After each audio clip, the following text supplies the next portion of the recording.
శ్రీ హనుమంతుడు అంజనీసుతుడు అతి బలవంతుడు రామభక్తుడు లంకకు పోయి రాగల ధీరుడు మహిమోపేతుడు శత్రుకర్షణుడు జాంబవదాది వీరులందరును ప్రేరేపింపగా సమ్మతించెను. లంకేశ్వరుడు అపహరించిన జానకీ మాత జాడ తెలిసి కొన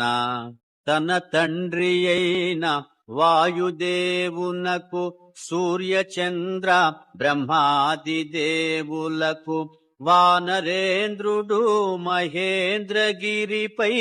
వందనములిడే పూర్వాభిముఖుడై రామనామమున పరవశుడయ్యే రోమ రోమమున పులకితుడయ్యే